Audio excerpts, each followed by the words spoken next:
بسم اللہ الرحمن الرحیم۔ السلام علیکم ورحمۃ اللہ وبرکاتہ۔ آج کا وظیفہ، ایسی پریشانی جس سے نکلنا ناممکن ہو۔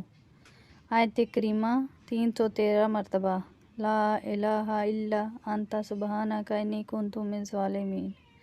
اس نیت کے ساتھ صبح و شام پڑھیں کہ یا اللہ مجھے فلاں گناہ کی دلدل سے نکال دے اور میرے اندر کی خرابیاں ہیں ان کو دور کر دے، اور یہ ان حالات کے لیے بھی ہے کہ جن سے نکلنا انسانی عقل کے مطابق ناممکن ہو، جیسے حضرت یونس علیہ السلام کے حالات کہ مچھلی کے پیٹ سے نکلنا ناممکن بات ہے۔